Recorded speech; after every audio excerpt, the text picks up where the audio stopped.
Hello, everybody. How are ya? Sorry I'm late. That's the nature of today. Anyway, hello. Glad you are here. Glad I'm here. Good to see you guys. Hi, Joan. Hello, Linda Renz. Hello to Tim. I hope he's having a good day. Hope you're having a good day.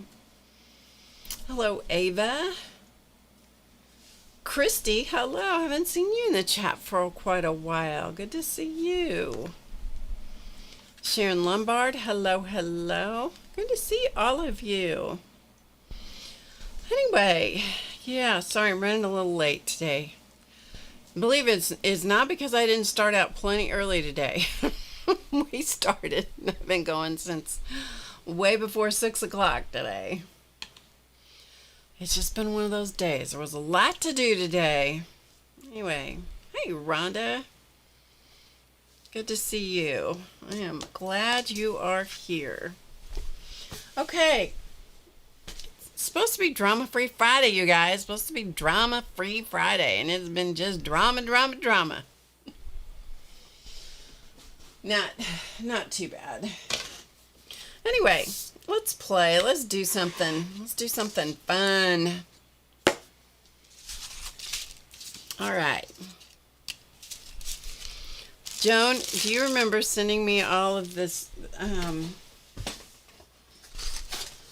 Joan, do you remember sending me this box of all of this goodness? With all these black and white die cuts that you like cut 100 million of them for me. Hey, Catherine. Well, I've been using them. I found them when I was moving, and I've been using them. I don't even know how you did all these. I don't know. I just don't know. Some of them are so delicate. Hi, Julie. Well, I've been using them and they are amazing. I mean, that's the biggest bunch of die cuts I ever saw in my life. And I must have been thinking I needed to save them forever. And then I hid them from myself. Can you imagine such a thing? Do you ever do that? Hide stuff from yourself? Hey, Barbara Clark. Oh, good to see you. They are amazing. They're amazing. It was this box of goodness. Just all of this goodness. And yeah, so anyway, sorry I look a little bit on the haggard side today, but it's just been one of those days. It started early and it's gone strong all day long, which made me late. Anyway, it's all good. It is all good. Okay, so I got some things in the mail. I thought I'd show those to you. Finally, I found my desk a little bit. Okay. There could be a craft-a-lanch happening over here. I hope not, but to kind of move things off to the side, you can't really see all of it, so that's a good thing. Okay. All right. Let's rock. I'm not sure I have everything here, but I found these two things I wanted to show you. In fact, I know it's not everything. It's okay. I'm going to show you these two things. One in particular. Hey, Shu. Good to see you all the way from over there somewhere. Way over there. This was sent to me by Peggy. I haven't seen her in the chat yet. We share a birthday together, and she sent me a box of things, but this was one of the things that she sent me in the box. I had not seen this before. Maybe some of you have. It's a Hallmark product. It's 12 assorted notes, and what I want to show you about this, was the presentation of the note cards. And I thought we might explore this at some point. I'm going to have to figure it out first or come up with something similar. But those are note cards right there and envelopes right there. But they are put together. They're slipped through a little, like it's kind of a riff on that binding idea that I've seen Laura Dennis do from following the paper trail. Laura Dennison, sorry. From following the paper trail, she's done this sort of thin style binding. It's a little bit like that, but it's open, kind of like a belly band. And each card and envelope slips through that. Have any of you guys seen this before? Hi, Peggy. Isn't it clever? I know. Peggy found it. Anyway, so there's all these cards. So you do not have to be fearless. Doing it afraid is just as brave. All along you were strong. You are worthy of the same love you give. I mean, they're good messages, aren't they? And then they're blank inside. Let each new day be what it needs to be. Just wanted to let you know how grateful I am for you. Day after day, your strength shows up in miraculous ways. You are worthy of love. A lot of the artwork reminds me of Jessica Swift's. Thank you for being you and for all the beautiful things you do in this ever-moving world. We need more people like you. Good sentiments. Thank you for being you. Beautiful things take time. Now, that must be it. I mean, at some point in time, I should be a ravishing beauty. Quiet strength is still strength. That's true. And this one is you are worthy of love and support right where you are. So they're all put together in that kind of interesting binding method. So I'm going to have to figure that out. It's going to take a little bit to figure it out, but it shouldn't be that hard, right? I haven't ever seen this before either. It's pretty cool. I know. Really neat. And then also in the box there was this little puzzle, Little Women puzzle by Louisa May Alcott. It's funny, that's a book that I listened to as I was flying over on the airplane when we were going over to meet all the family and go on the cruise. It was the book of Little Women. I got almost through the whole thing, not quite, but almost. That was a book I read as a kid that I absolutely loved. And it's a little puzzle.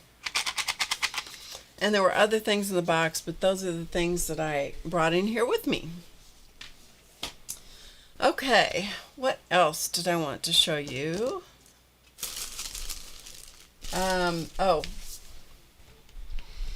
I've just about got my sewing room in order. Not quite, but almost. And as I was unpacking things in the sewing room, I forgot that I saved these. I did away with some other stuff, but not these. I've collected, I know you can't imagine that I collect anything. And every one of you do too. But I collected stuff from various places. My mother, my husband's mother, Clothesman's mother, his grandmother, aunts. I half of it I don't even know where it came from. That's the case with these. I don't know where these came from, but I could not make myself throw them away. I put them in the giveaway pile, then I pull them back. I'm back and forth until I finally just kept them. It's like if I can't make up my mind, if I'm going to struggle with that this much, I must need to keep them. And then once I kept them, I did not know what to do with them. And so I plopped them on these two stuffed animals I have. Okay? Are you ready? Okay.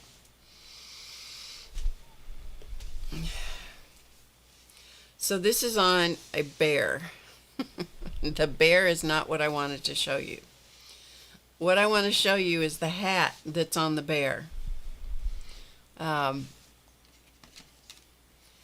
Because it's quite interesting. So first of all, I'll let you see the bear. This is a bear that Race created and gave to me. I think this is the one he gave me. We tweaked the design of this bear several times and ended up making a pattern of it, but we never did publish the pattern. Anyway, it's this bear, and he is this bear is has a lot of plastic beads in it, very floppy. Anyway, so I put this hat on it. So the hat is what I kept. I didn't know what to do with it. Didn't have a doll big enough to put it on, so I put it on this bear. Anyway, this is a handmade hat, and it's a little hard to see because it's black. But it is, I don't know who made it. I don't have the history of this hat at all. But it has tulle, which is kind of disintegrated. It has grosgrain ribbons. It's all, the hat I know is made by hand. It has old, like, silk flowers. It's ribbons made of taffeta and grosgrain ribbon and I think silk probably. There's a lot of wire in it. And then up here, this lavender stuff is, it looks like a crocheted pearl cotton around a wire of some kind. I suppose that might have been a flower at one point. I don't know. Anyway, and then it tied under the chin. It was one of those hats that just sat like, I have two of these. I'm going to show you the other one. But it's one that just kind of sits on the, like, kind of the top, kind of the back of the head. It doesn't go over the whole head.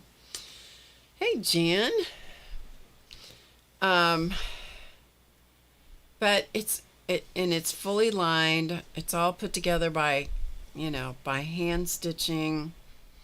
I'll show it to you. I'll take the ribbons loose. The ribbon ties are rotting. The ties are really long, but they are totally disintegrating. You can see how the tie is just shredding because it's so old. But look at the inside of it.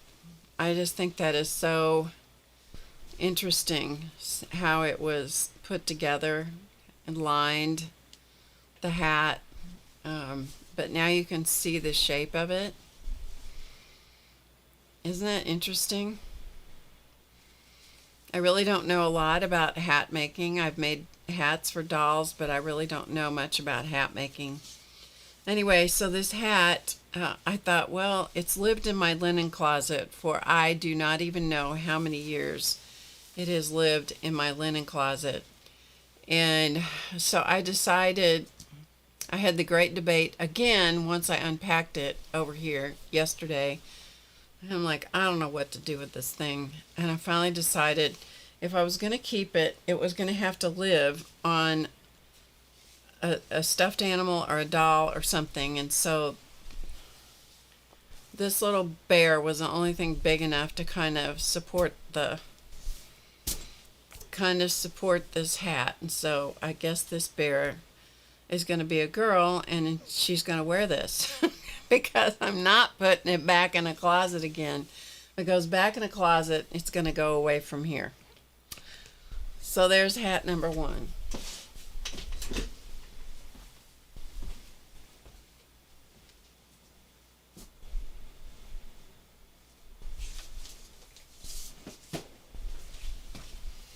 All right, hat number two.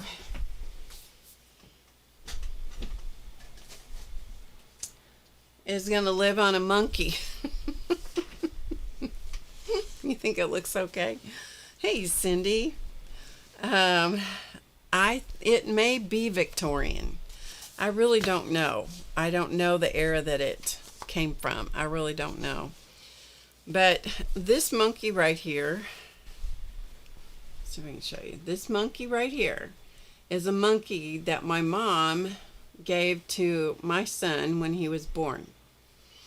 And the monkey keeps disappearing because I hide it from myself quite regularly, putting it someplace very safe, and the monkey gets hidden away.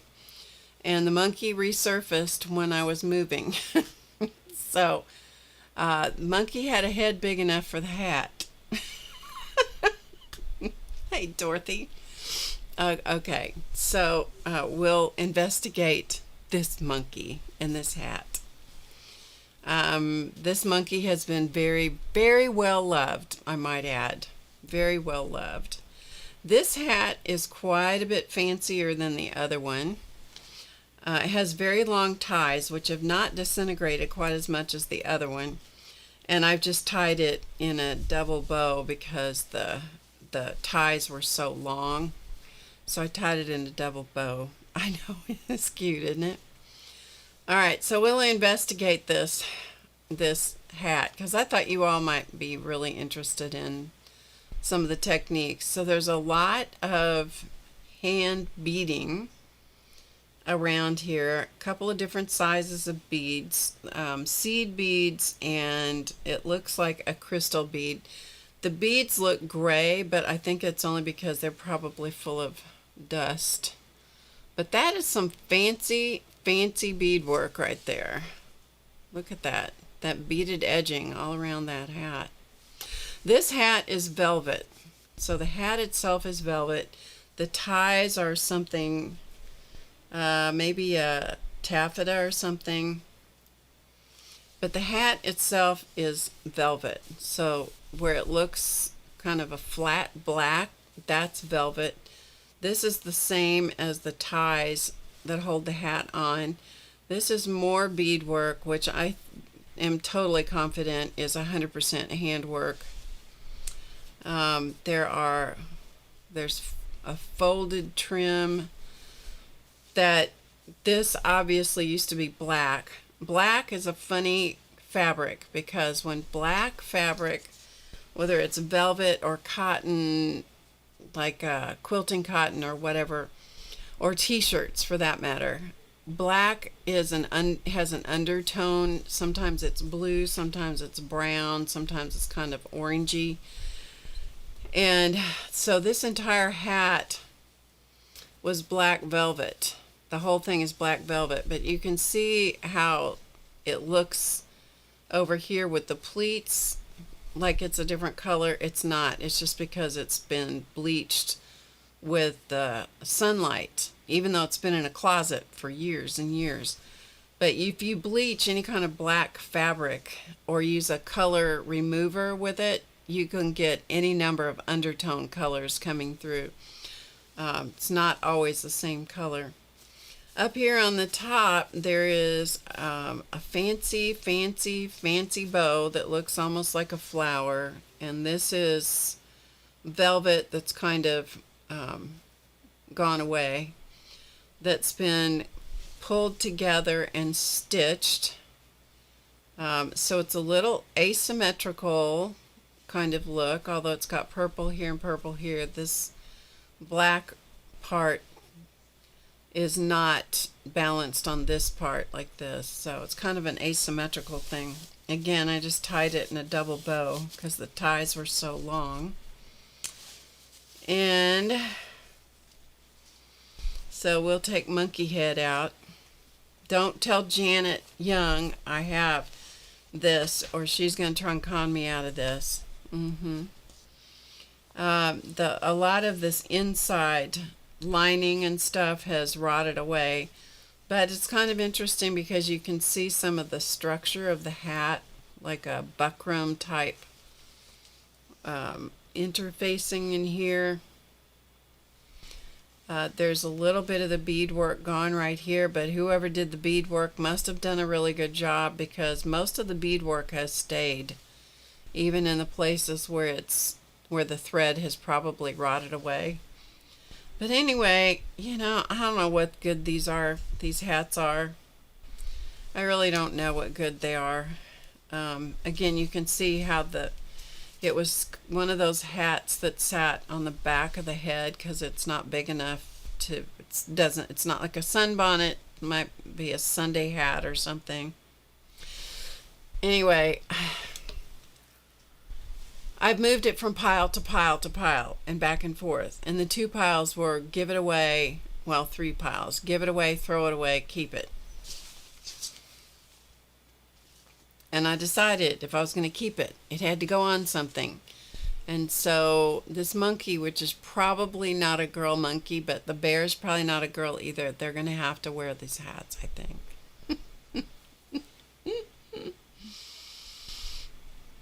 That is true.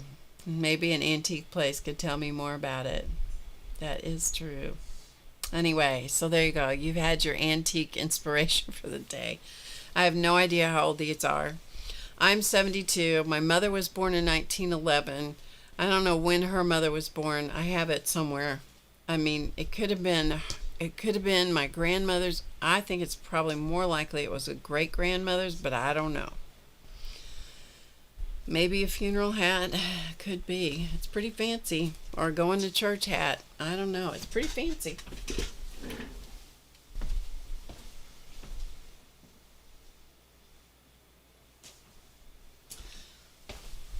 But I don't know why I have them. I don't know how long I've had them. They've been here in my presence for a while, though. They sure have. Keep, right? Boys can wear hats too. There you go. So on Monday evening, we covered a journal because I've used up my current journal. So we covered this journal. I have room in here. I just don't have any place. I don't have any place with the floor right now. Okay, let me clean off my desk here. The hats did a little shedding. So we covered this journal, my favorite moleskin journals that I'm using, that I've used for quite a while.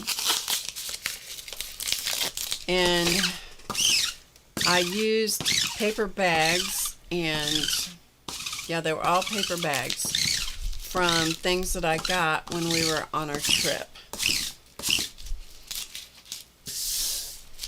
Okay, I think I got most of the garp off my desk.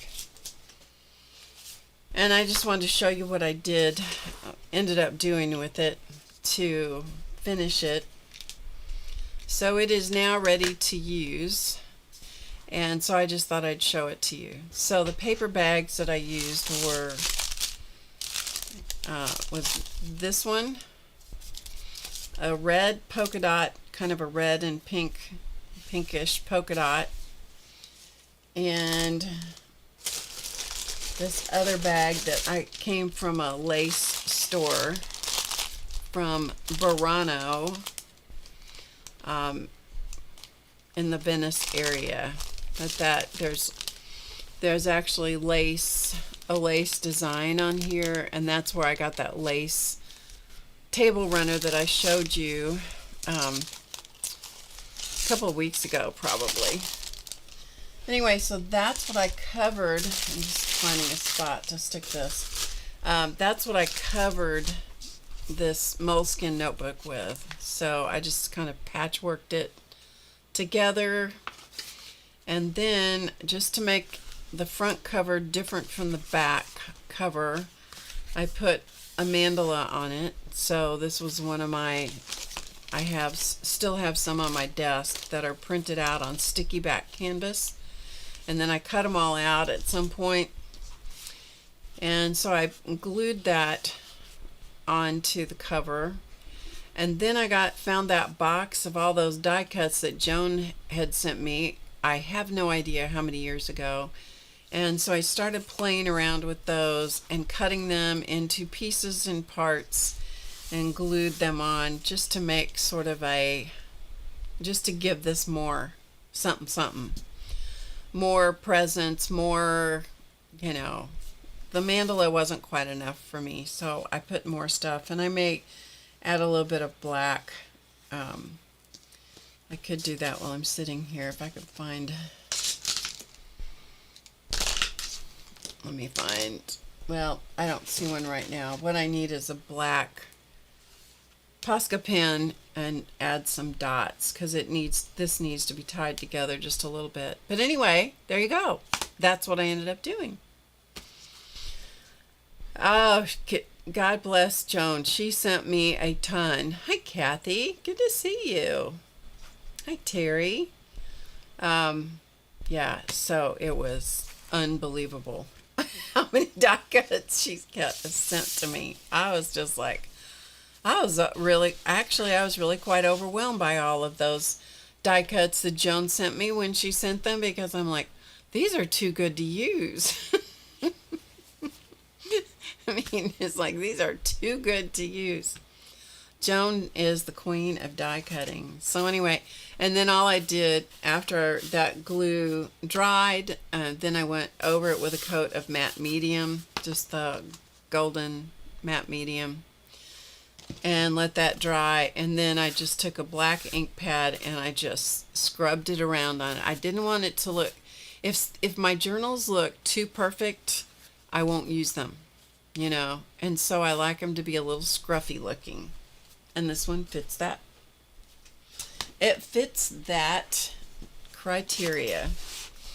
So I am ready to use that and put it back in my journal bag, and it's ready to go back into my journaling bag. Okay, a couple other things to show you. This, my granddaughter is the one who has 2 preschool age kids. It's a wonder she gets anything done other than the dishes, putting out fires, sometimes literally. It's a wonder she gets anything else done, okay? If they get food to eat, that is great. She tries to keep the dishes, the laundry, and the children safe. And any of you that have had young children, more than one, I only had one little one at a time. My kids were 13 years apart, because, oh, good. Well, Kathy, you are always welcome here. Everybody's always welcome here. I'm glad you're here. She just, like I said, my kids were 13 years apart. My stepdaughter was 13 when Race was born. And you would have thought that when Race was 2 and she was 15, you would have thought that they were, 2 years apart, because boy, could they fight. Oh, goodness. Anyway. Okay. That granddaughter, my granddaughter is the daughter of that stepdaughter I had. She had 3 children. So that's where my grandkids came from. And from them came all the great-grands.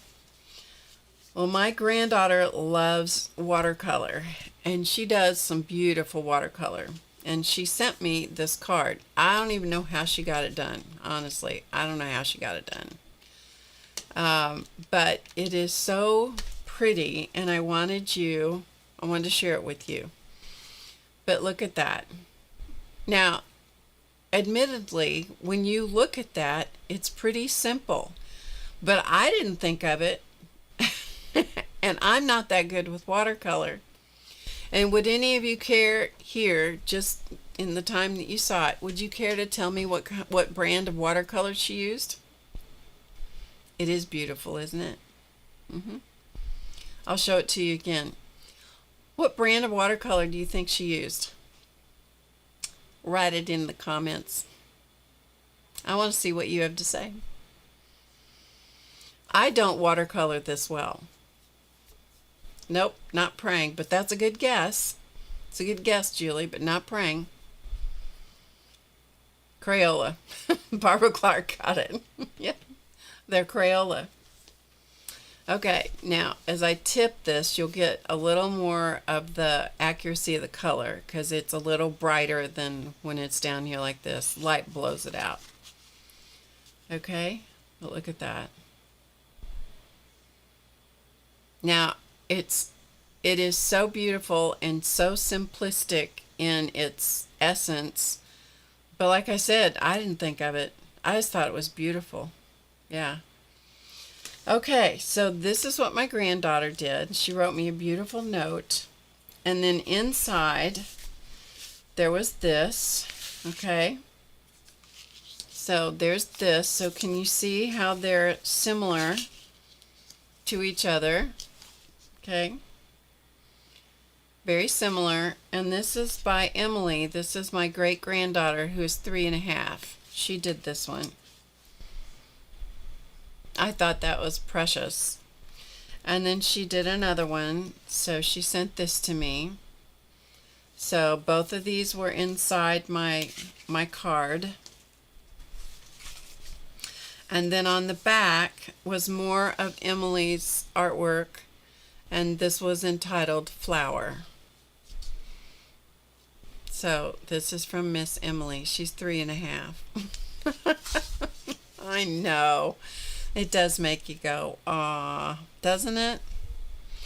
But you couldn't give me anything. The only thing that my granddaughter did not do was to sign the art on the front of the card, but I'll have her sign it sometime when she's here.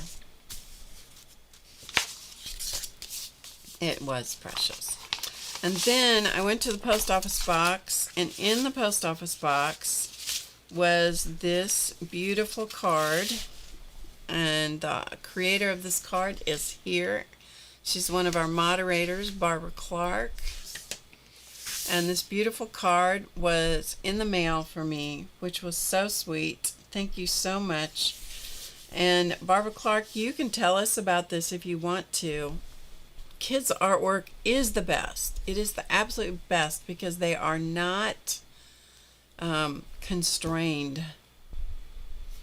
Yeah, Catherine says she's learned taking lessons that the watercolor paper is more important than the paint used. That is probably incredibly true. Yeah. Yeah, I've heard several people say that the Crayola watercolors are really quite decent. Anyway, there you go. I like Crayola and Prang, and then I showed you guys the other night these. This is the watercolor fan by Meeden, Meeden. And the set this is like 42 colors. It says so right there. And it has a mixing well at the back. And then I don't know if you're supposed to use this for more mixing, but you probably could. But these are little mixing wells. They have a little lip around them. Comes with a water brush, this little sponge on the top. And this particular set came with 3 additional water brushes. This all came together, and it was not expensive. Anyway, hey Sherry. A jelly print and a piece of larger paper, wrapping paper that and a piece of a larger piece of wrapping paper that she liked in pieces better. So I'm assuming that that's what you mean, is a lot of this was from the wrapping paper that you cut apart. But it's so pretty. It is so pretty. And then inside she had a great note. And then she also included one of her special pieces of artwork. And it is a hidden paper clip. So you can open it up, see that, like that, and then you can slip it, or it can be a bookmark, slip it over a page, but it's a paper clip in there. So you can slip it over something to mark the page. And there's gold pen work on the edges, which is the edge of the card, the edge of this. I'm assuming, oh, in here I see it. Yeah, the gold in here. Anyway, Beautiful. I love this, Barbara. I love this. Yeah. Te amo. Right? That's what that is. Te amo, I think. Anyway, it has some machine stitching and all kinds of stuff. So thank you so much. That was so sweet. Thank you. Hey, Dana. Hello, hello. Very hot, Evans, Georgia. No joke. That's what I thought it meant. It means I love you. Te amo. How nice. Okay. And then I had one other little thing to show you, and then we're going to do something. How about that? I'm going through all my books that I moved over here. And I think I probably showed this a long time ago, but it is just one of the neatest books. And years back when I was actively making lots of dolls, this was a very, very popular book of inspiration for a lot of doll makers. And so much so that it caused a lot of controversy in the world of copyright. It was a whole thing back then. This is back in the, 80s, 90s, I don't know. Anyway, but it is a great book for inspiration. So I thought I would share it with you. I just thought I would share it with you. So this is The Art of James Christensen. And when you study, this is the kind of book that you could study these characters. You could study these characters up close and personal for a long, long time. And you see different things every time you look at it. Some of them are really ugly. Some of them are really funny. Some of them are extremely curious. And some of these were rendered back in the day. Some of these were rendered into dolls by doll makers, which I'm telling you was not an easy thing to do. But some of them rendered them so literally that it caused a whole controversy on the internet. Oh, it was amazing. You know, the ship on the head with all the people. I mean, just drawing these was incredible. You know, look at the cat. Another ship on the head. I don't know what the deal is with ships on the head. But just drawing these were amazing pieces of artwork. Back when I bought this book, whenever it was published, because it hadn't been out too long when I bought it, I paid $40 for it. Okay, so I'm not going to go through the whole book, obviously, but I just wanted to show you what I mean by the fact that you could sit and you could look at this for a very long time and you would see new things every time you looked at it.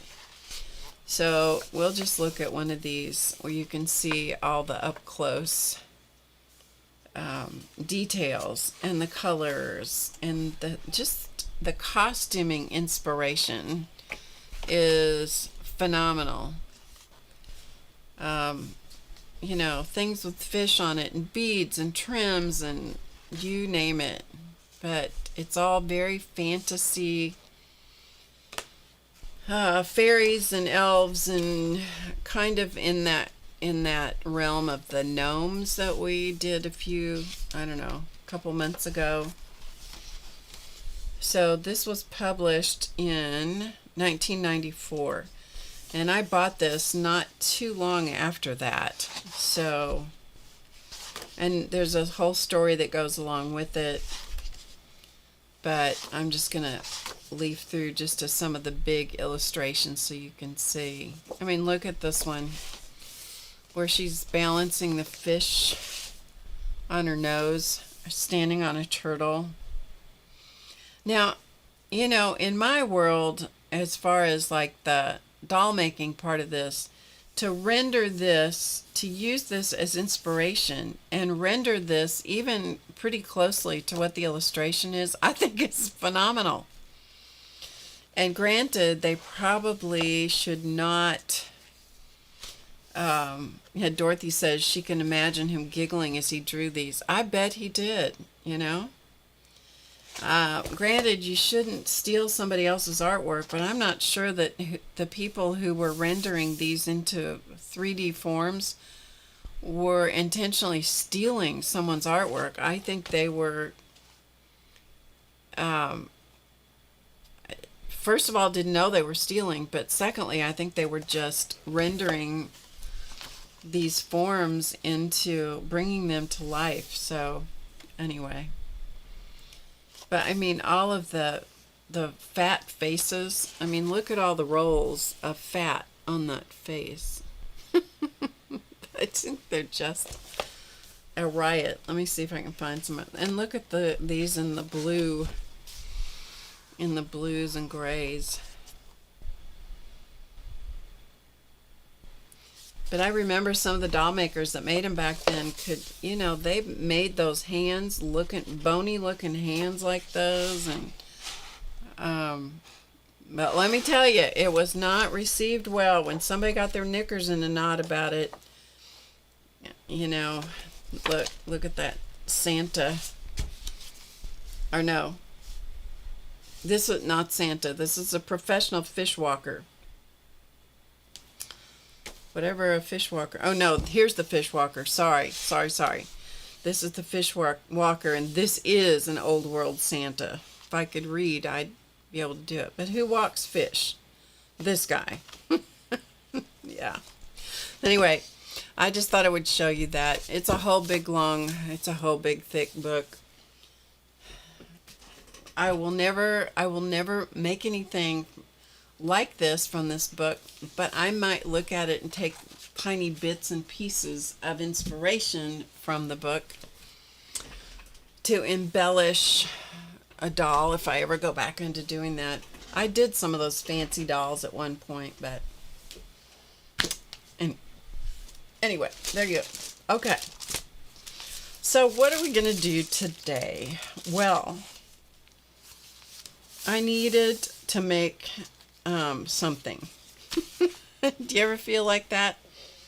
I've about had it up to here, probably here, with cleaning, sorting, tossing, throwing things in dumpsters, taking things to Goodwill, deciding what to keep, what not to keep, deciding. I've about had it with that. I really have had it. I'm really tired of organizing stuff and trying to blend worlds together. So I needed to make something, but I didn't want to make it from scratch. And so that's where this came from. This little book that I'm going to show you here is a little book that I made a long time ago. So this little book was inspired from a long ago issue of Green Craft. I think it was Green Craft magazine, a long time ago. And this was actually the leftovers from the original book that I made. I ended up making 3 books in this style that I'm going to show you. They're all made from recycled envelopes. The envelopes that you get,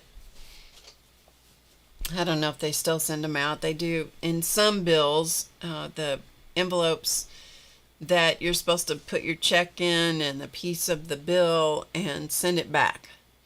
So many bills are paid online today that I'm not sure how much they're actually doing that, but I collected probably about a metric ton of those because they are security envelopes and they have all these beautiful patterns inside, and unless you really look at it, you don't notice it. You just throw them away or you mail them back to the company with a check. Hi, Dana. So this is one of those books that I had never used, but I did make it. And so I'm going to show you the book, and then we're going to actually do some stuff in it. Okay? So first of all, the size of this book. And the reason the book is the size that it is because it's the size of the pages I had left over from the other book, the original one. So this book is around 5.5, give or take a little bit, by 7.5. This is a size book that I really like. 5.5 by 7.5 or 6 by 8. Those, I like a 6 by 8 a lot. So the covers were just, and it's a little, it's a little well loved, and got to be okay with it just being well loved.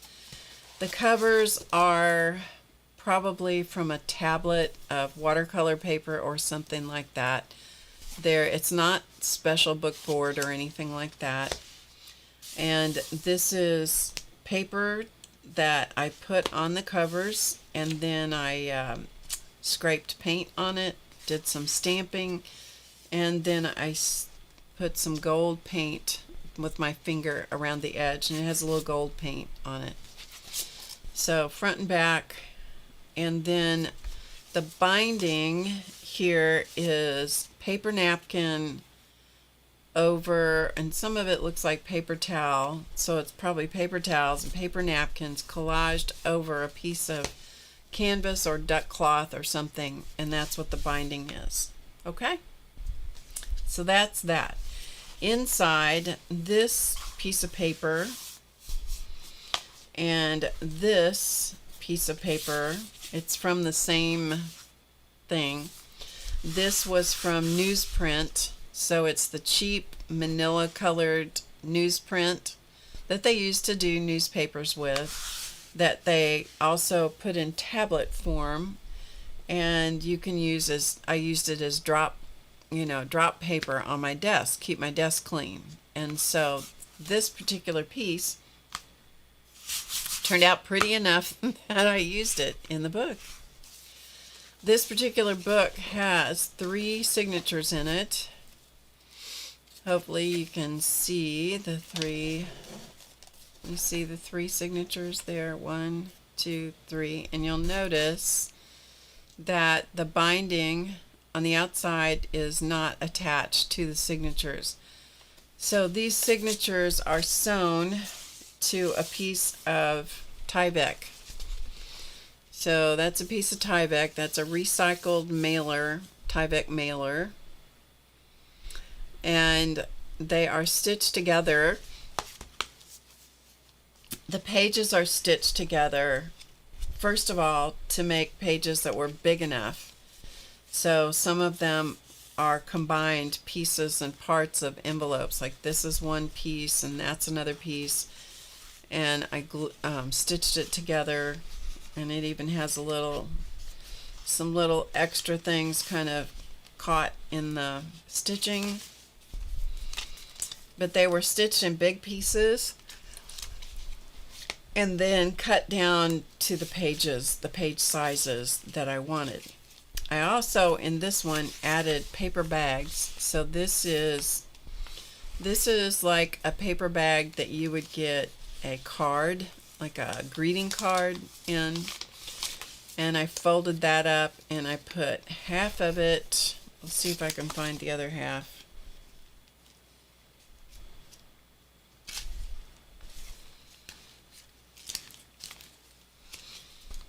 We'll see, it's here somewhere.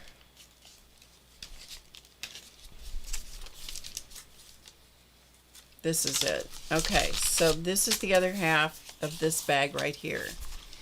Okay, you can see that right there. This half is the half that was manufactured to be open. This half I just cut an opening, so I cut the bottom open.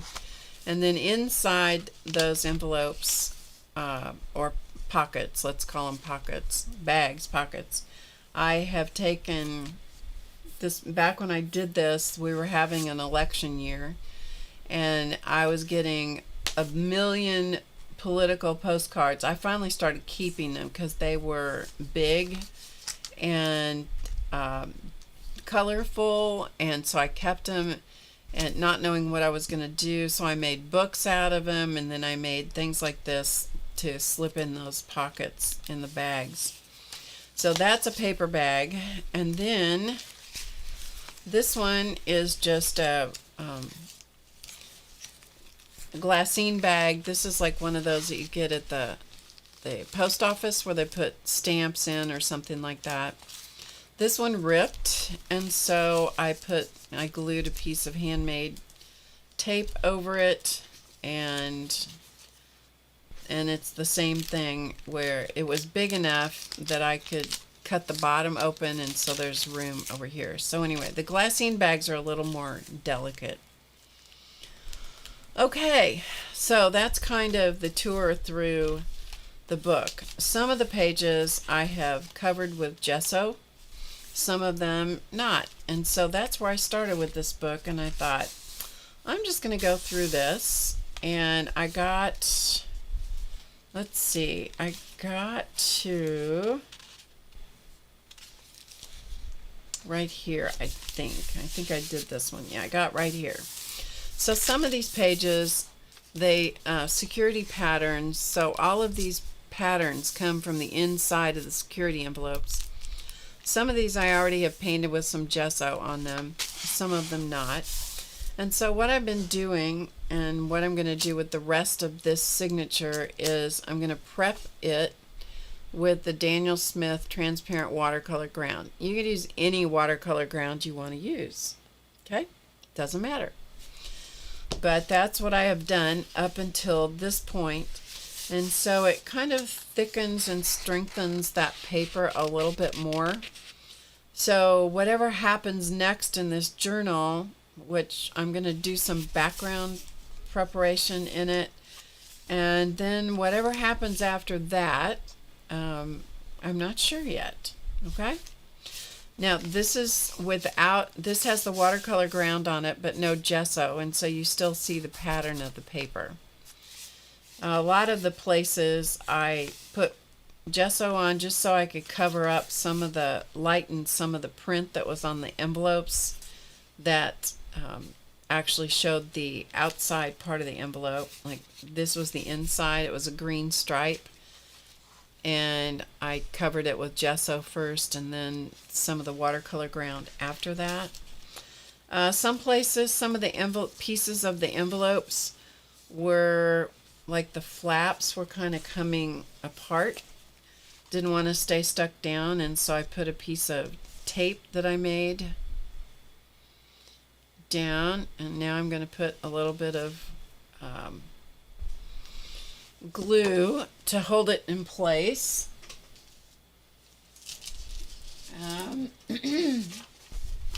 This is an example of the tapes. This was a removable, some kind of removable tape that was white, and then I stamped it and painted it and so forth. Some of the stamps were commercial stamps, some of the stamps, this was a hand-carved stamp. The stars I carved out of erasers, and I have more of the tape here. I just have to figure out where did I put it. Here it is. So this is more of those tapes.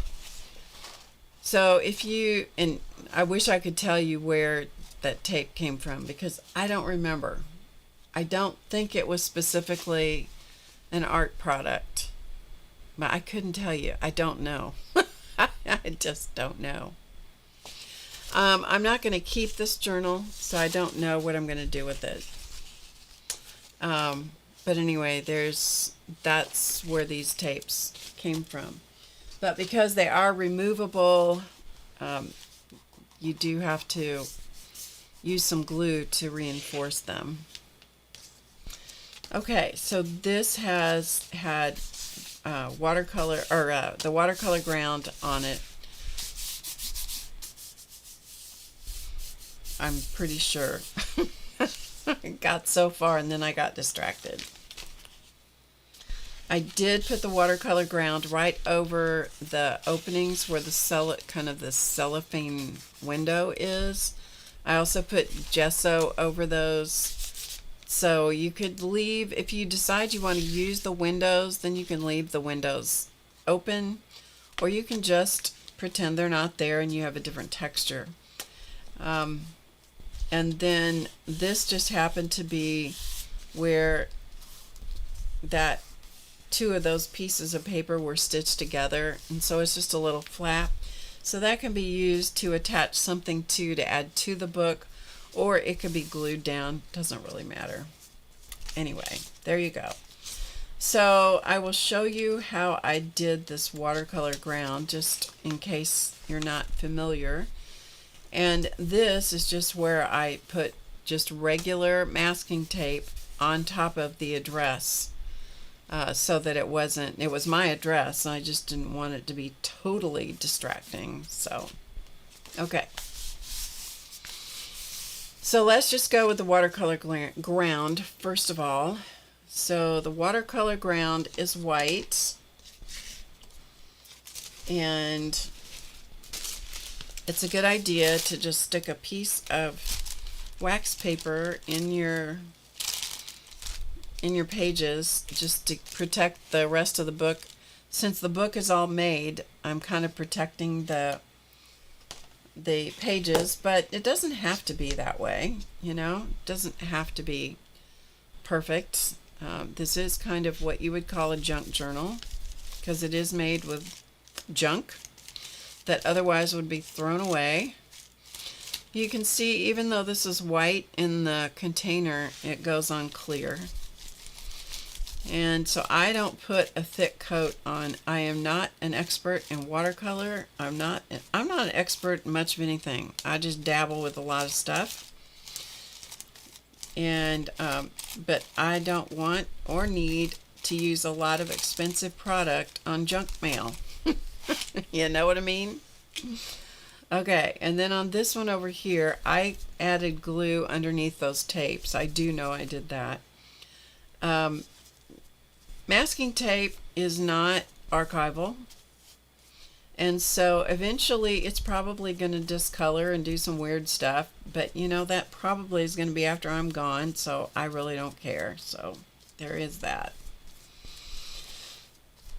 So I just put an even coat over the page like this, and this paper is so thin it is not meant to do what I'm doing to it, and so it is going to wrinkle up and you know, buckle and do all that kind of stuff, and I'm okay with that. I don't really care. Then I've got a heat gun, and this page is probably not the ideal page to show you because it doesn't have any of the windows in it. If you do have some of the windows in your pieces of envelope, do not hold your heat gun down on top of that, or it's gonna seize up. So you've got to keep your heat gun moving, or use a hair dryer. If you want to keep working through the book and you need to dry the pages, keep the heat gun moving, and I'm going to show you what that means. And I'm not down close to the surface of the paper, so keep it moving. If I see any puddles of the medium, I just kind of brush them with my finger, otherwise it takes too long to dry. And then once the shine goes away from the medium on your page, then you can just kind of move on. The pages will not be totally dry yet, but just move on like that. Okay? It does not take very long to dry, but keep the heat gun moving. If you don't, you're going to crinkle, especially if you have, let's find one. Okay, see, like this window that doesn't have anything on it, if I got the heat gun down right on that, that is going to demolish that little cellophane window. Another thing that it's going to be real hard on is going to be these glassine envelopes or bags that I made into pockets. You got to keep the heat gun moving on those also. Okay? So that's how you do that. What I have in these pockets, as I mentioned, is these postcards, political postcards, advertising postcards. Most of these were political candidates that were handing out, sending out their campaign stuff.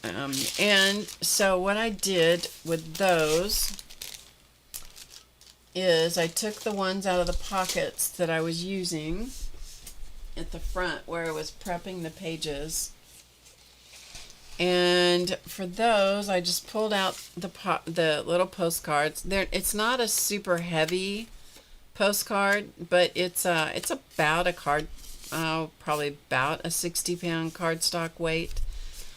And you can do some interesting things just by leaving the postcards the way they are, or you can do what I did, which you can still kind of see the artwork under there.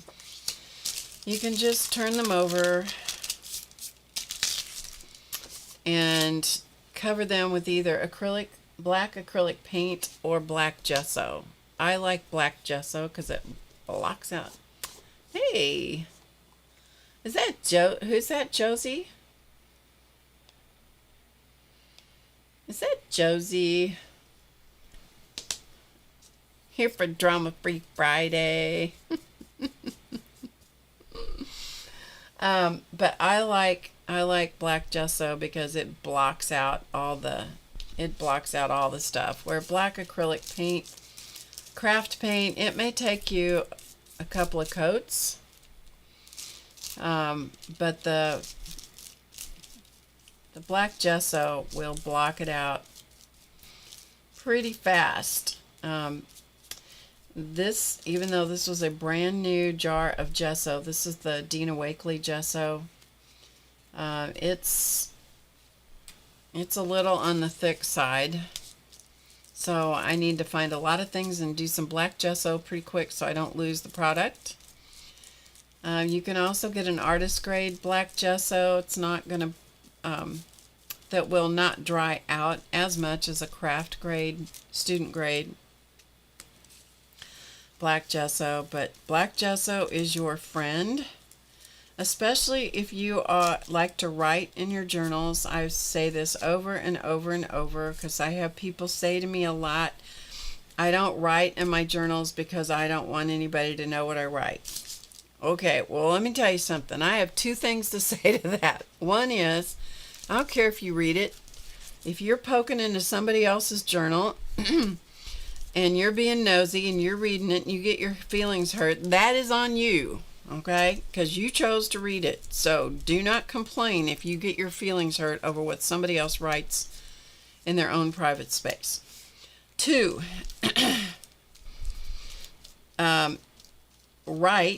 you need to write, in my opinion, you need to write to get the crap out of your head and onto a piece of paper. And then you have choices about what you do with it.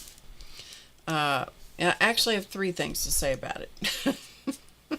So, after you get it out of you and onto the paper, then you can do a number of things to camouflage your writing. One of them, and one of your best friends, is black gesso. Okay, black gesso.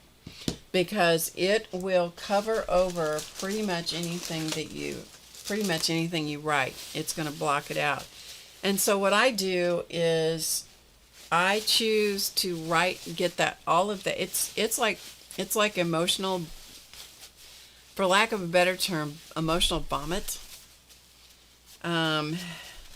Josie, it's good to see you.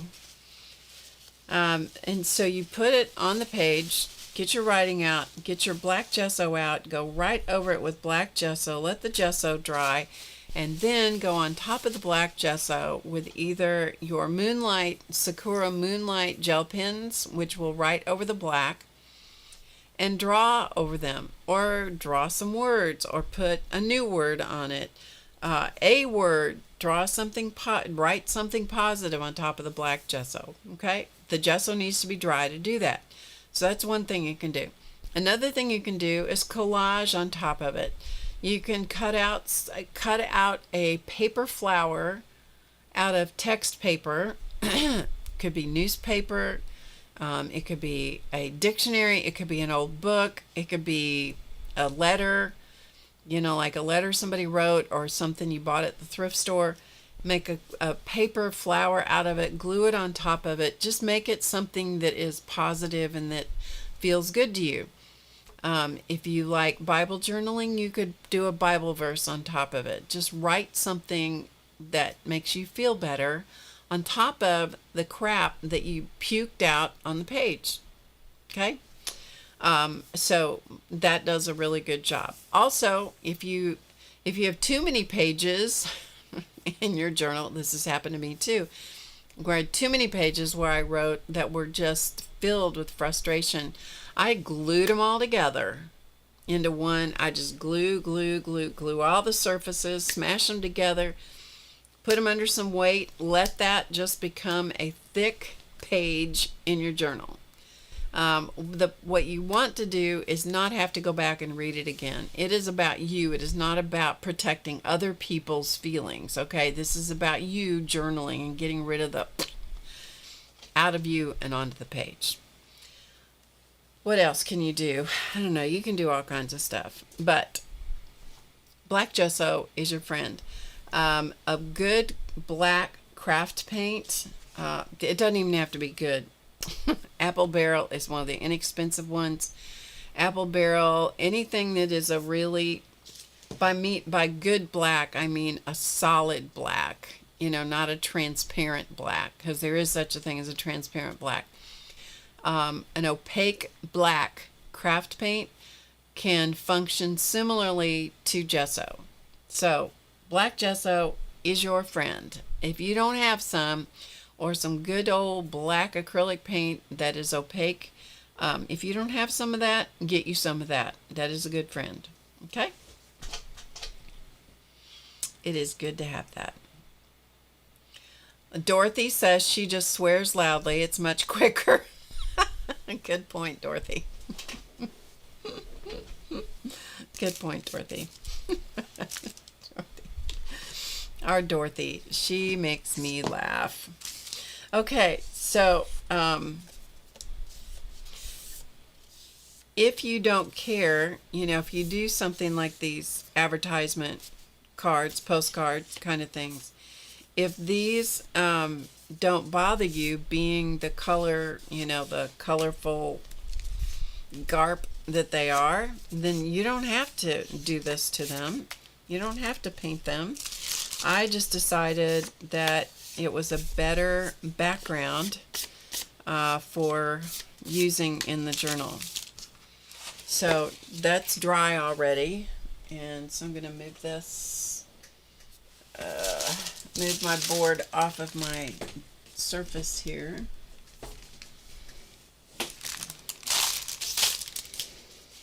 And then what those do, now the trick is to put them back where they came from, okay? So we'll see if we can figure this out.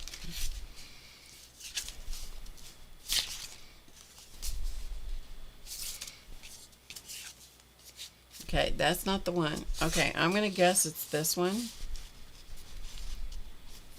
But we're going to find out, because they were the ones here at the front of the book. Okay, how about this one? Now, the postcard paper, these are recycled. These little glassine envelope bags, they were recycled. And so, if you want to, here, I'll just show you. I'll just show you instead of trying to explain it.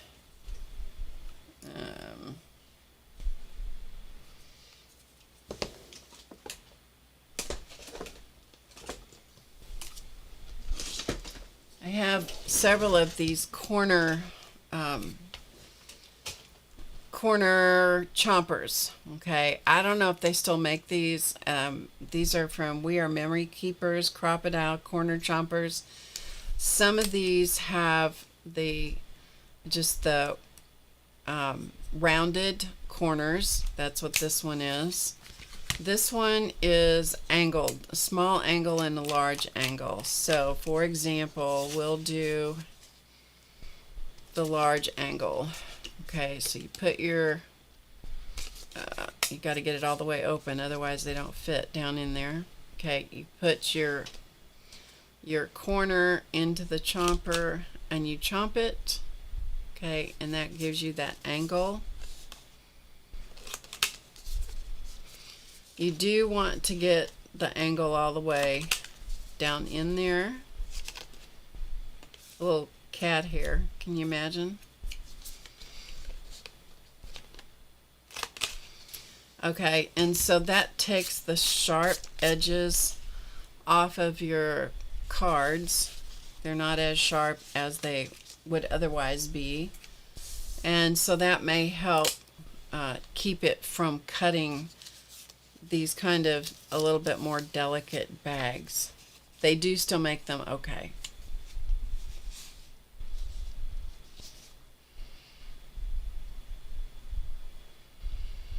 I was reading Barbara Clark's comment. Okay, this is the stub one and the deco. So I don't remember what these are, so oh, that's what it is. Okay, this is the stub corner chomper. This one's still going to be a little bit sharp, but this kind of gives you that ticket stub kind of look. These are still going to be a little bit sharp, so they might still kind of rip the paper a little bit, but you know, is what it is. I don't spend too much time worrying about it. Okay, so I slipped those back in there. All right, let's see if we can find the other one, which is back here somewhere. Okay, let's see if this is the one that goes in here. I think it might be. But that just kind of gets rid of those sharp, the super sharp corners a little bit. Let's go back and chomp this one. And we'll chomp it with the deco because I can't remember what it looks like. Oop. I didn't chomp it very well. There we go. Oh yeah, it's that little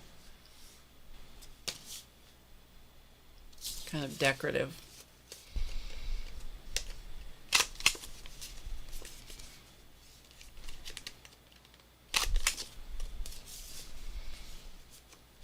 So you can do that.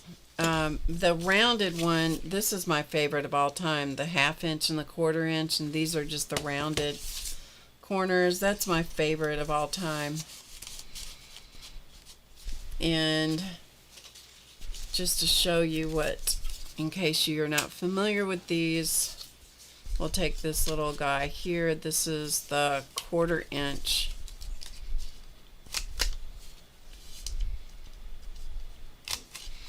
So it rounds those corners out, and the 1/2 inch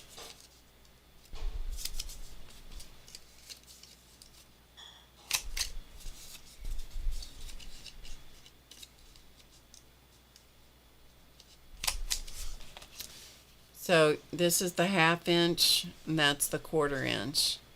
And those are the ones that I like absolutely the best because it takes all the sharp corners off of things if you're trying to accomplish that. Corner chompers are good, and there's a lot of other corner chompers too, you know, that are punch style chompers or pinch style punches that you can use as well. Okay, so the next, so I'm going to do that for, I was thinking about how to plan out what I was going to do to this book because it has 3 signatures in it, and all I want to do is just kind of prep the book. But I get too bored to do the same thing forever. So the first signature here is going to be just kind of done with the watercolor ground. Oh, and then what I was going to do next after that is this. is I'm going to use some of these watercolor paints that I got that we swatched out a couple of weeks ago. Barbara Clark has a 3-in-1 corner punch. Yeah, there are just so many different styles of the punches, and that really help your corners do what, do whatever you want them to do. Okay. So these are we did these together. We swatched them out. That's how we ended up with these, which turned into these. So I have a whole new mess on my desk to do something with. But I thought what we would do after the watercolor ground dried, which the first few pages are dry, I'm just going to use some water, which the water has a little black gesso in it, and we're just going to go for it. So I'm just going to pick up some color, and I'm just going to dance around on this page a little bit with some of these colors, and pick up some more color.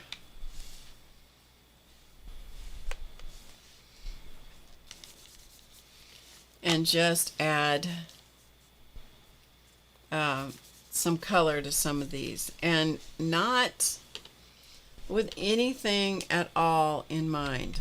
Just not anything in mind. This is just adding some color to the background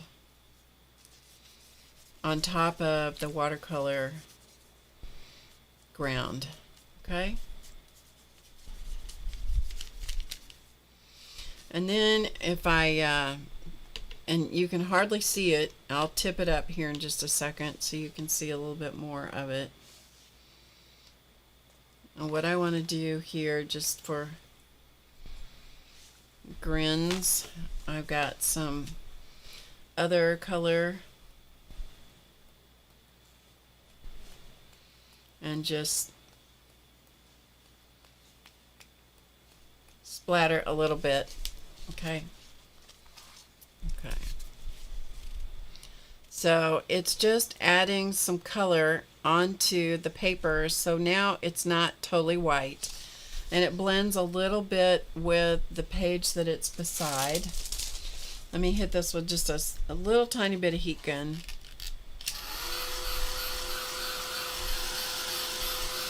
There's very little paint and very little water here, so it is going to dry quickly. Again, you got to keep the heat gun moving, because that cutout area right there, that is that cellophane window. If you sit on top of that, even though there's stuff on that like gesso and the watercolor ground, if you hold the heat concentrated over that, it's going to take that cellophane and it's going to just destroy it.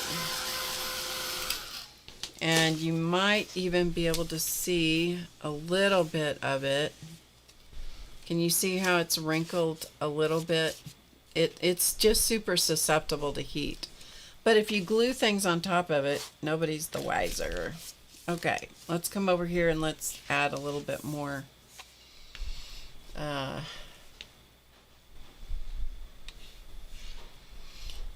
Let's add a little bit more color over here.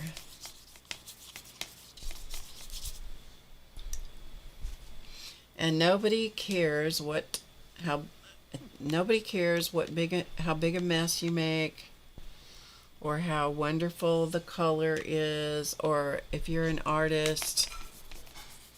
Nobody cares. Okay? Nobody cares. The watercolor ground just helps it kind of stick, and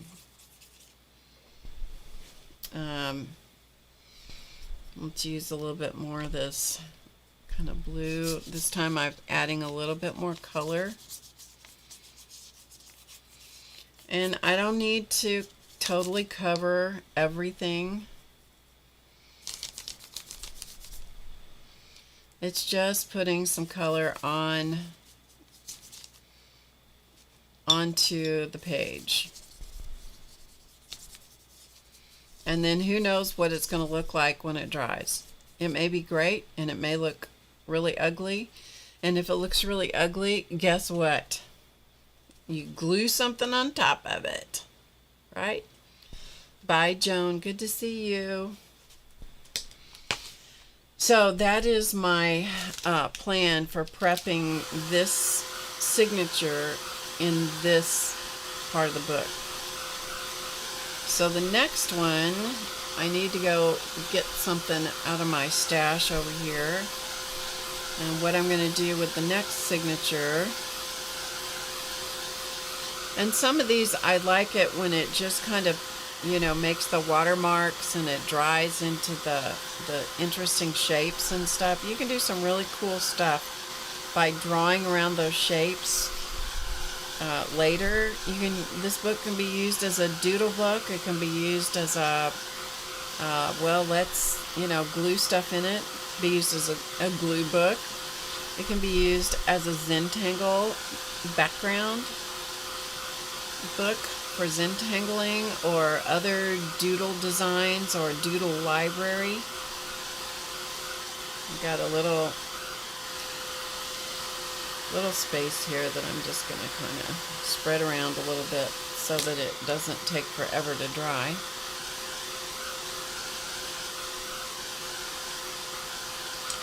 But I personally like having these little pockets, and you can see that that has a little water on it, so we'll just give it a little shot of heat to dry it back up.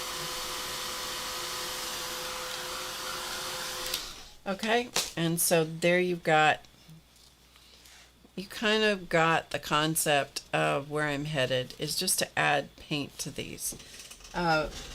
For example,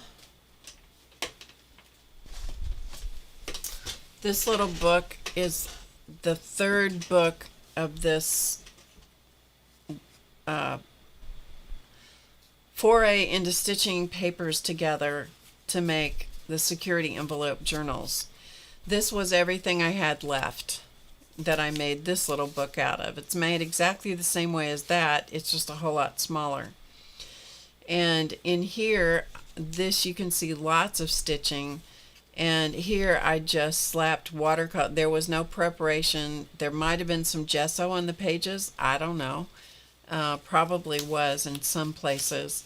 And then I just slapped watercolor on each page. I wasn't combining colors or anything. I was just sticking colors on, or ink. This is ink on one of these little envelopes. And some places I did collage. This was Crazy Birds, a bunch of stickers that I got at Walmart. And then this was where I keep quotes. I write quotes in here. But it is truly a junk journal of junk. Junk of junk. But it happens to be one of my favorite little journals. You could glue a napkin down with watercolor ground. That would be interesting to see what that looked like and how that behaved. I bet it would work. I bet it would work just fine. So I'm going to take this little dish, which I will use again, and just set it off to the side. So let me go we're going to skip over here to the second signature. So let me go over here and get what I need. I should be able to put my hand on it, I think. So give me 1 second.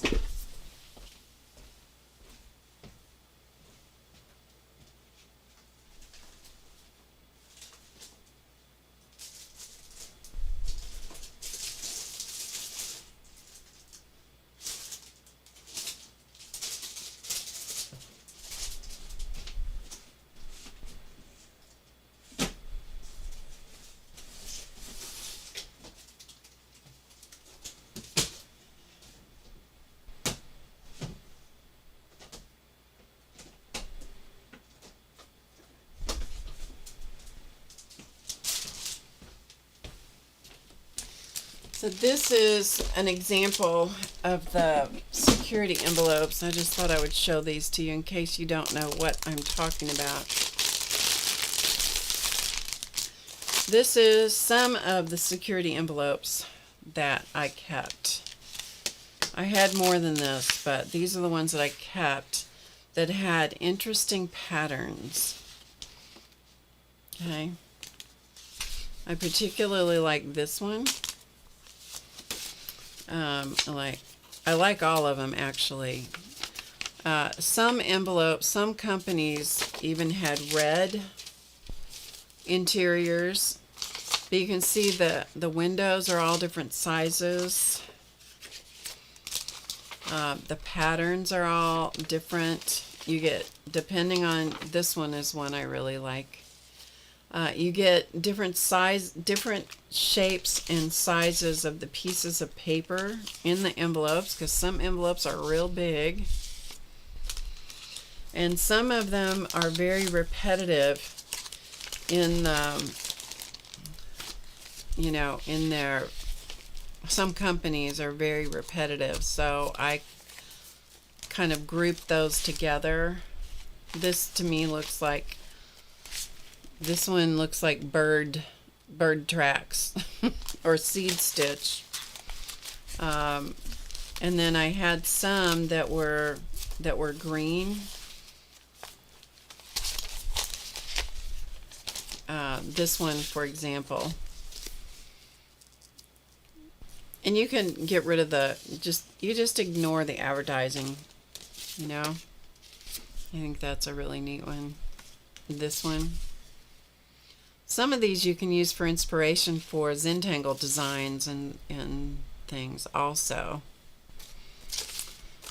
So like, you know, there's an Edward Jones flyer, but it has some interesting colors and text. That's an interesting one. Some of them are really dark. The paper is really dark. I don't have any of the red ones. I think I had one or two of those and I used them. Anyway, those are security envelopes.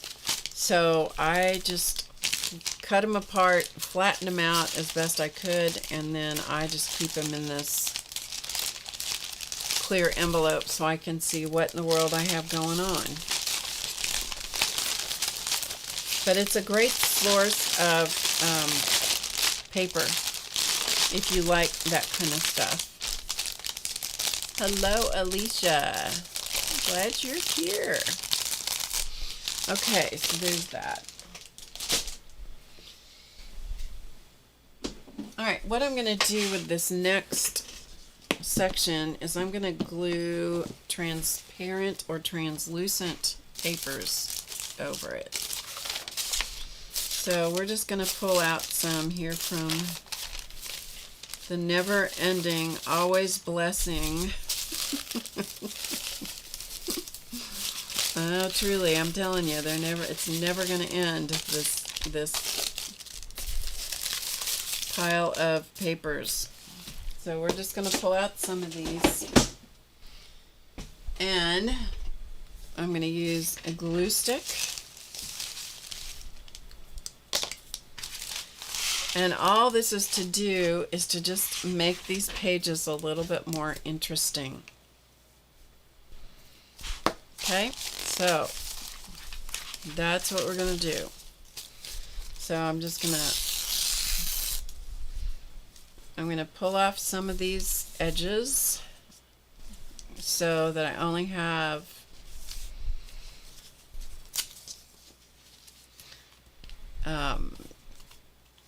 brain talk, so that I don't have straight edges is what I'm trying to say. And then I'm just going to cover over some of the stuff that I don't want to see anymore, and use a card.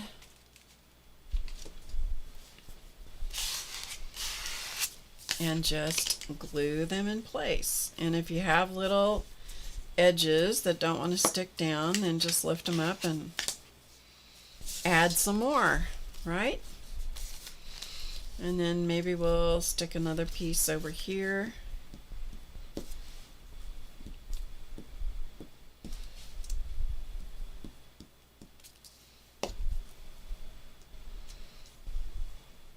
like so. And then I'm gonna have to straighten up the edges because I can't stand to have the ragtag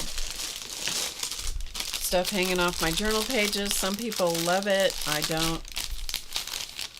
And I can't feel bad about the fact that I don't like that. Yeah. Okay, but I'll do that later. I won't torture you with having to see that. And then maybe we'll take another little...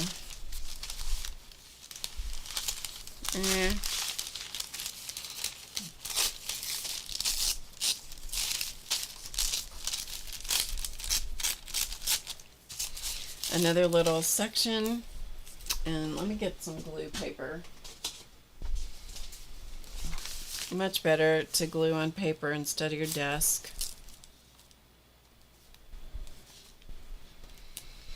And when you use a glue stick, use a good one. That's my opinion. Not everybody has the same opinion. And if it rips, it's an oops, oh well. And just lay it down wherever it goes. It goes. And then I'll come back and straighten up the edges later. Maybe I want to take this little scrap that was just hanging out on my desk and just add it. So what it does is just gives you something on the page. It's kind of like having the watercolor background. It just gives you something to start with. Okay, and then we'll flip the page. And if I have a big enough piece of paper,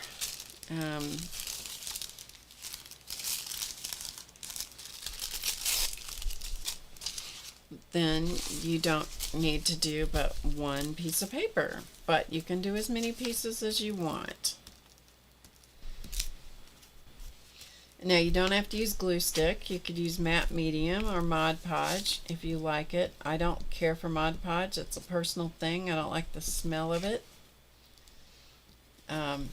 Some people don't mind it, and I say that is great. That is not me. So, you know, I've tried to use it. I've tried to like it. I've tried to talk myself into the fact that it's inexpensive and therefore I should like it. And you know what? There are times when you just have to look at things and say, I don't care how cheap it is. I don't like it. And if you don't like it, don't make yourself have to use it. I'd rather use Elmer's glue that I don't mind the smell of than to use something that I just don't like the smell of. That's me. So we had, the reason I was late today is because we had lunch with some family members. All right, let's put another piece of this. Do you want another piece of this? Yeah, let's put another little piece of this that we're passing through town. It was one of Elton's nephews and his family.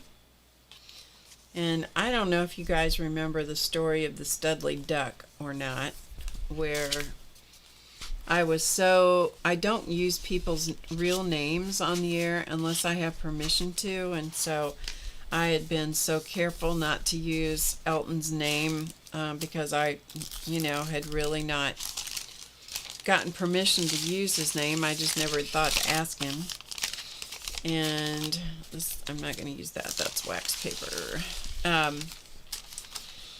And we had the same family member that we had lunch with and his family. He's an art teacher. I think it's for middle school. I think it's middle school kids, middle school age. And he's also an artist. He does his own art as well as teaches, and he's a really interesting guy. And he's the one that did the logo of, because I told him the story of the Studley duck, and he's the one that did the logo with the Studley duck. I don't know if you guys remember that or not, but anyway, that's who we had lunch with today. And okay, I'm just going to leave that. We're just going to put just some, not the same thing on each page, just some random things here. Anyway, one of the things he said in passing, I don't remember what brought it up, but he said that every morning, okay, just think about this as I'm telling you this. Imagine yourself as a kid walking into school, that you were greeted like this. This young man, teacher, and the PE teacher, I believe he said, I hope I'm telling this right, the PE teacher, and he is the art teacher, and the music teacher, every morning greet the kids coming to school with music, like loud music. I'm sure there are some people that vastly disagree with this. And clapping and greet all these kids as they're coming to school. What would that make you feel like? I'll tell you what it'd make me feel like. It'd make me feel like I want to go to school there. I couldn't wait to be. If that had happened to me, I would go, I cannot wait to be in this classroom with these people who really want me to be here. It's amazing. It's amazing. Yeah. Anyway, I just thought I got stuck on that. I heard him telling that, and I'm like, did I actually hear him say that just now? They really do that? I didn't know. I didn't even know that was legal. You know what I mean? Because when I was in school, I mean, the teachers hardly even associated with the students, let alone greeted you with clapping and singing and smiles and joy, that not only were they happy to be at school, but they were happy for you to be at school. I'm telling you. And yep. Okay, so I added another piece of paper there. So I've got, you know, not the same thing, but the 2-page, whoops, sorry, you couldn't even see it. Well, it's because my switching device decided not to cooperate, so we gotta go old school now. There we go. So I've got, the pages kind of relate to each other, but they're different, right? So I'm going to come back here for a second because I can't stand it, and I'm going to get rid of the ugly bits off the edges. It's just, it is a personal thing. I just don't like that. I just don't like it. I've tried to like it. Sometimes if you can make yourself, you can glue those little ragtag things over the edge. It just doesn't work for me, so I don't make myself try and do that anymore. I just straighten up the edges. Okay. So one of the things that's fun about this, when you start using some of your scraps, which is what I'm using, is just scraps, is you get to go back and see the bits and pieces of your creative. I have got a piece of paper stuck on my finger that I can't get rid of. It's really stuck. Oh, what is going on here today? Got it. Whew. It's almost like feeling claustrophobic, isn't it, when you get paper stuck on your hand? Okay, so I don't know where I was, so we're going to just move on. Okay, let's get another piece of Dorothy's interaction with teachers was often just to get detention. Dorothy, you rebel, you. Oh, tell you what, I thought you were going to be a good influence on us, Dorothy. I did. I thought you were going to be a good influence, but here you are being ornery. Okay, let's take a chunk of this and a chunk of this, and let's take a stripe of this. And we'll see what happens.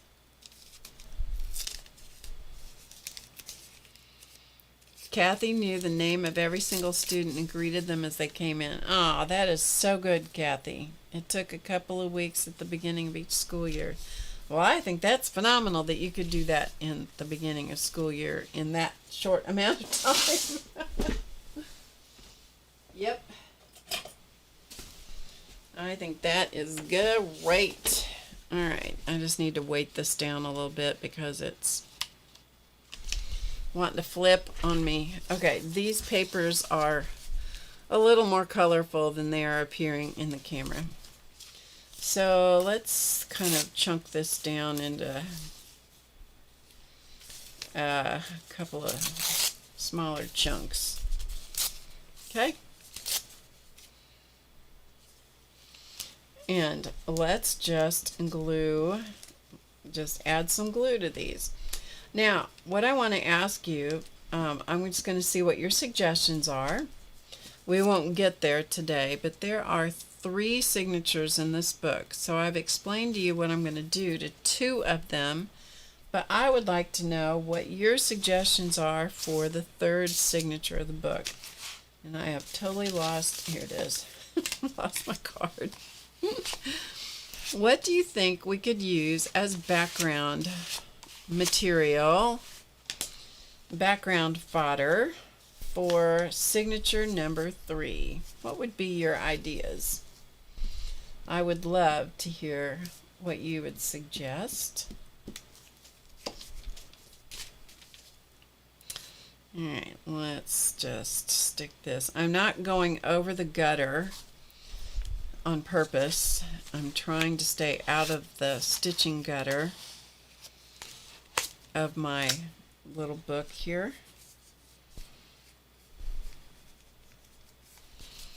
And so let's just stick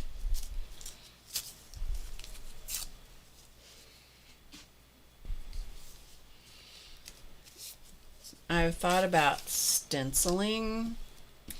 I thought about stamping because I have a lot of both.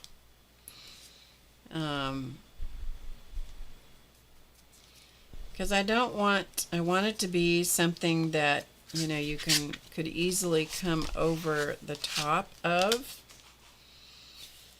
And here, let's just put this nice piece of this. Yeah, I'm just going to stick that on top of that just because. So it just covers up that masking tape a little bit more.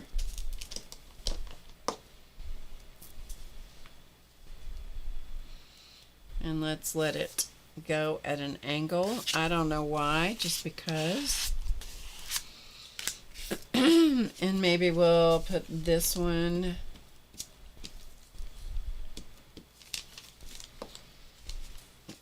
my fingers are getting gluey. I'll just stick this on here just to have a little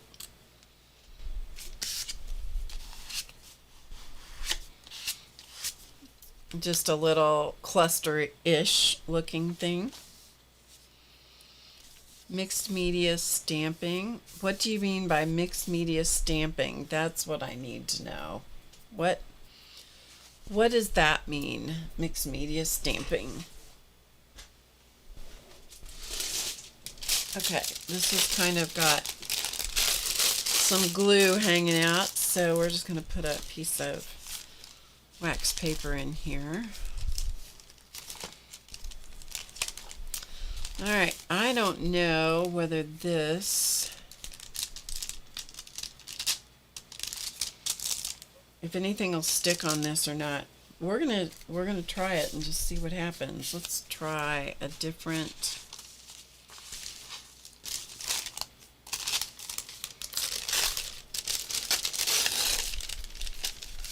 Oh, yeah, there's just something too good. We hope it sticks. I'm just fussy tearing it out. It's too good not to put on this page over here. We'll see if it works. If it doesn't work, we'll wish it did.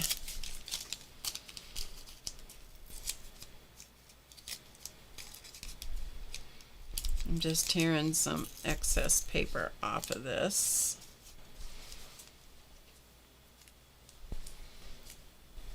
Okay, let me put some glue on this and then we'll see if it'll stick to that envelope bag. Envelope slash bag slash pocket.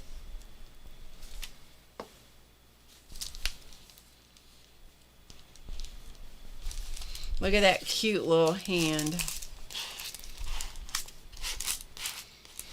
So we'll see if it sticks. If it doesn't stick, it doesn't stick. I'll come in and do something else with it. Okay, how about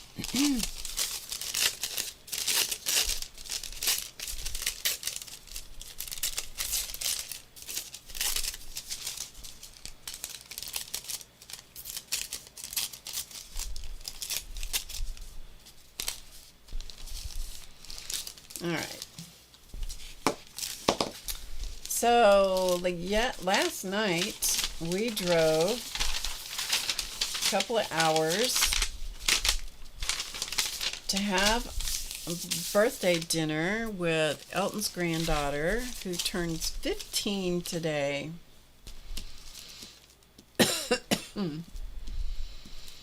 15. Hard to believe. She is going to be able to get her driving permit. And it's just hard to believe she is 15 already.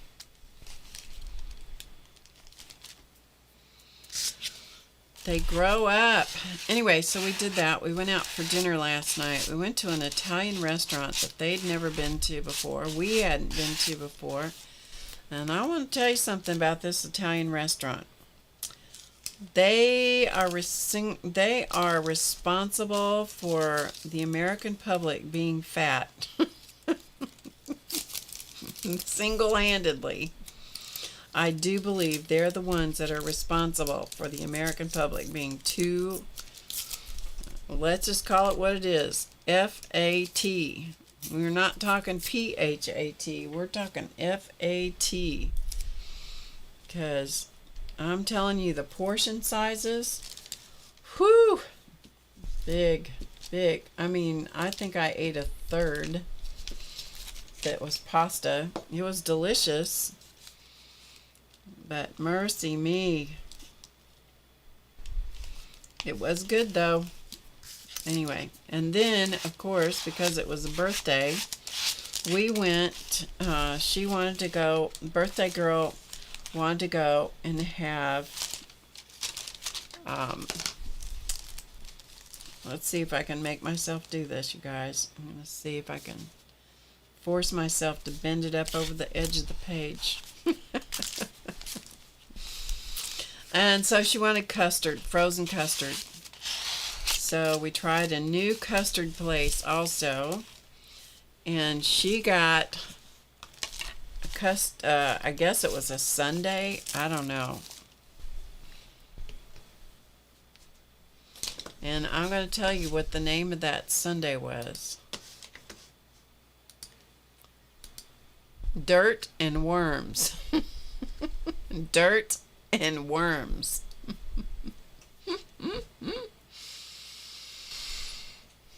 Yeah. It had gummy worms and it had some kind of dark chocolate something or other in it. I'm like, yeah, I don't think that's what I want to do. I don't think I want to eat dirt and worms and custard.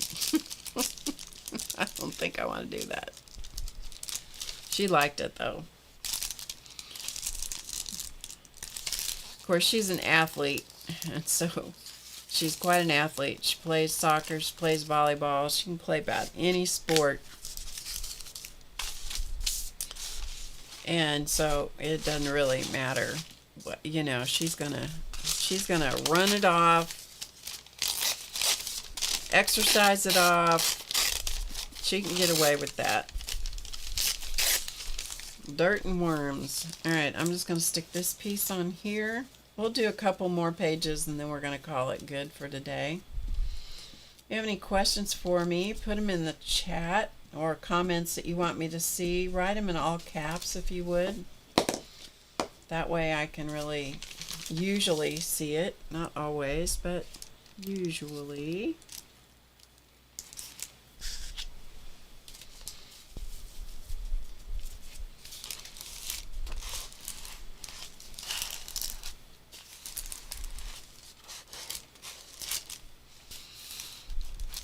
I like the bits and pieces of the jelly prints, like the scraps. I like those a lot. Let's find something in this mess to go over the top of this.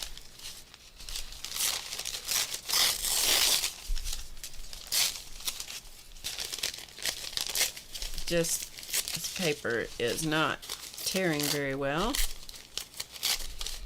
which means I'm tearing against the grain, but this is the piece of the color I wanted.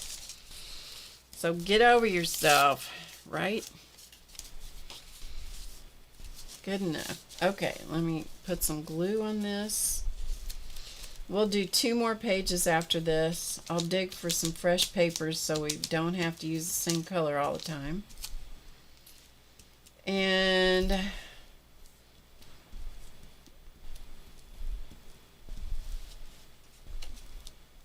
as far as I know, I will be back here. As far as I know, I will be back here on Friday.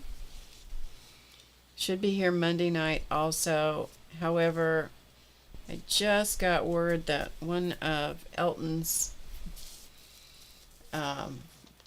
friends lost his wife today, so we will be going to a funeral at some point. I don't know when, so if I'm not here, don't panic. It's just a matter of that's something we needed to go do. Alright, let's, I don't know why, but I want to put that right there, and it's a scrap and it's on my desk and it's here, so we're gonna put it right there.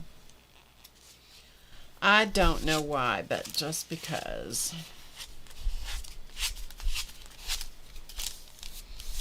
Okay, so we have that. We'll do 2 more pages here. Oh, this is a bag that is from a prescription. And so let's see what we can do with this. I don't know.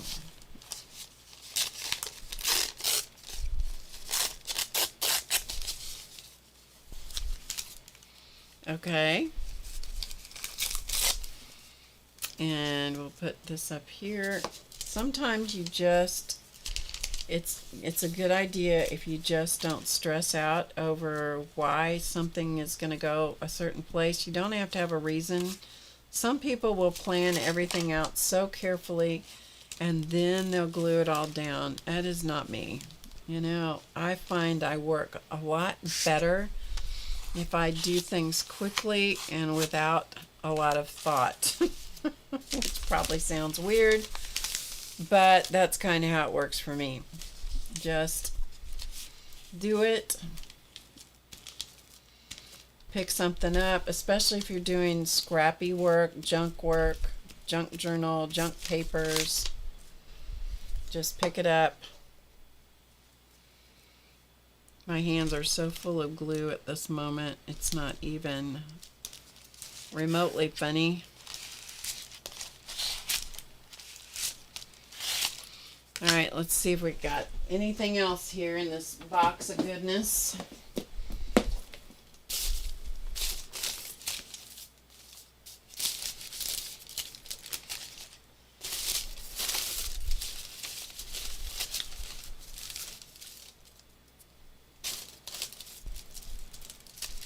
Okay, I'm going to have to make some more papers here at some point because I am getting low on my stash. And you know that gives us heart palpitations, don't you, when we run out of papers that we want to use. Choices. We need choices.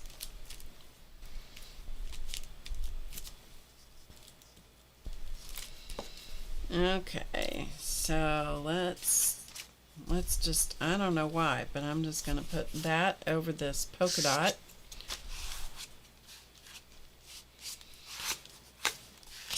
Layers are good. Layers are a good thing.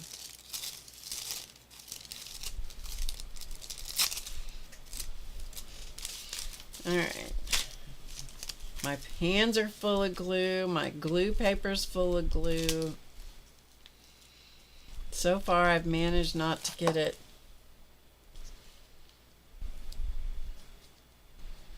on my clothes, which is a good thing.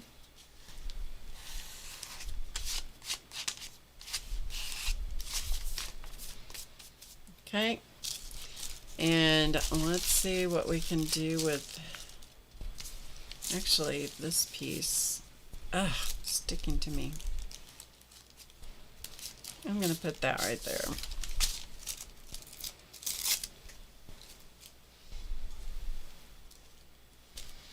Sometimes I don't know why I do what I do. I just pick things up and go, oh, that belongs there. I don't know. I have no reason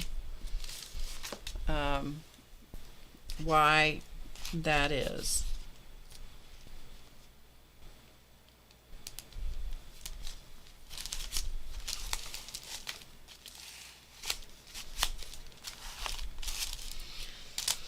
Yeah, sometimes you just gotta go with your gut instinct, whatever that is.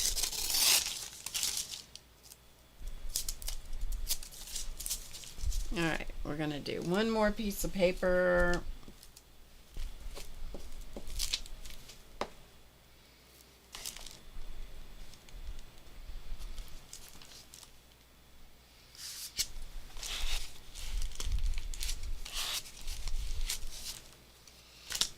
And maybe another tiny little piece of paper just to kind of make these two relate to each other.